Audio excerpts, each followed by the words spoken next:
Well, the second service tonight on the promenade, and with me is Tina and also Claire. Tina, we're going to play your remarks in a second because obviously you're remembering events, but you're also looking forward to the future. And I know you've got strong views, and in it you refer to the fact that you don't like still what's going on here, or there's not enough traction. Is that probably the best way of knowing where it's going?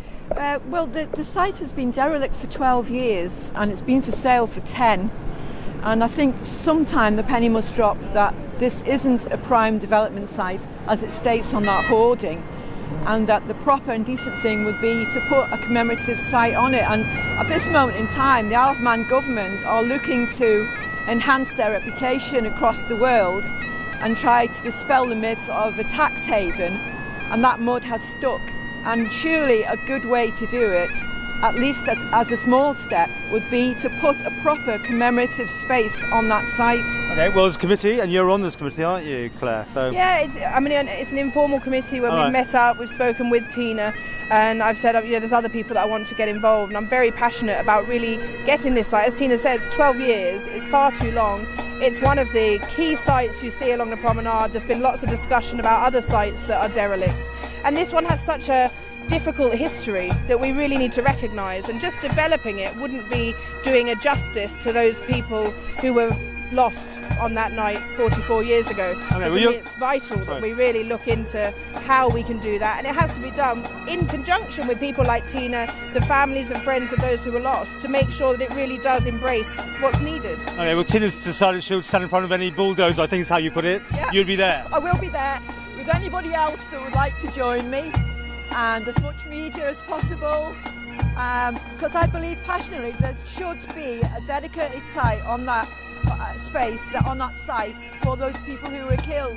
Not least there was 11 kids under the age of 19 who lost their lives there, and I was 19 when I stood and watched it.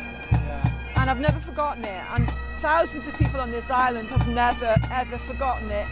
The perception could be that we have forgotten it, because over the years there's been no commemoration, which is why I'm doing this now, because I'm getting a bit long in the tooth and I want to just keep it going and let people further afield know that we haven't forgotten them. Although that is the perception, I'm sure, in the UK. At the time of the Grenfell fire, nobody had even heard of the Summerland fire, and the fact that what happened there was a repeat of what had happened in the Summerland fire, when we were told things would change. And they haven't changed, and people have paid the price once again for that. They've been collateral damage for greed and profiteering, and it's wrong, but at least I hope that they'll get justice and that their elected representatives will stand in a court of law and answer for what they did. Okay, so are you hopeful that there will be a final outcome for this site? I'm absolutely committed within my term that we will see an outcome, because I think it is vital. I think that's a commitment I need to make, not only as a MHK for the area that the Summerland site falls into, but as a person who lives on this island and values what those people who so many years ago lost their lives, and how we must really respect that, and we need to provide that memorial space. But you see it as a working site in some form. You don't want it, would you like it as a complete memorial, I guess, right? I don't think it's practical to think, I mean, it's nearly 3 acres in total. As long as there is at the centre of it a proper space, then I think it would lend itself to many other uses, to be honest, cultural, heritage, transport. I mean, there's many things that it could be used for, but as a commercial venture, as perhaps another leisure centre, for example, I don't think that's feasible now in this day and age. Okay, well, you heard it, she's on your side, and we'll see what happens. We'll be checking back. But now, let's actually play out your speech of what you said. This is what happened just a few minutes ago here, right opposite Summerland, at this time, of course, 44 years ago, when such a terrible event happened. It's hard to believe it's a year since we last gathered here. This past year, we've seen many tragedies which have left other devastated families and friends. Like many of you, watching the TV coverage of the Grenfell fire, I was shocked at the similarities with the Summerland fire here 44 years ago.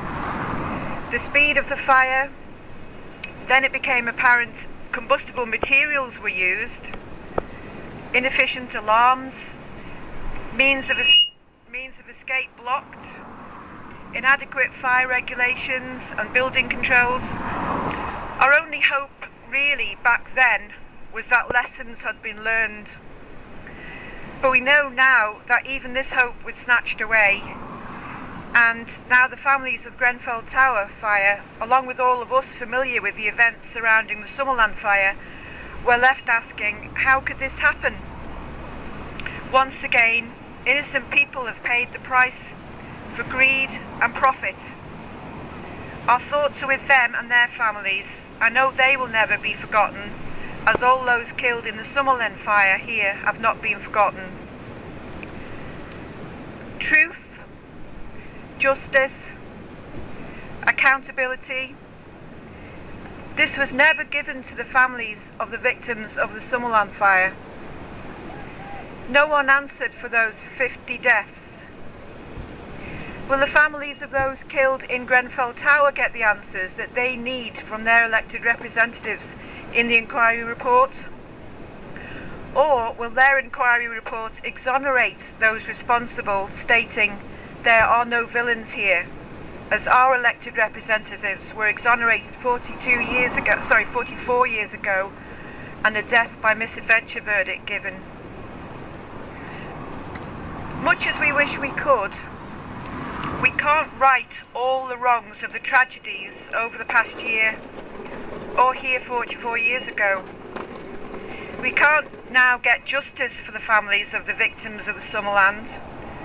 We can't turn the clock back, but we can wind it up again. We can go forward and make sure we commemorate and remember the victims. At the very least, the Isle of Man government must ensure there is a memorial space on the Summerland site, which has been derelict for 12 years and for sale for 10. Last March, I met with MHK's Ray Harmer, Claire Betterson and Tim Baker and officers of the department to put forward my proposals for a memorial on the site, to include one standing stone for each of the groups of the families and friends, making 17 stones in all. Mr. Harmer assured me there would be funds available. As of now, they are still considering this and other proposals. I don't know what the other proposals are, but if there does come a time when a memorial is discounted in favour of a multi-storey car park, I will be standing over there in front of any bulldozer, and I hope if any of you feel strongly enough, you'll be standing there with me too.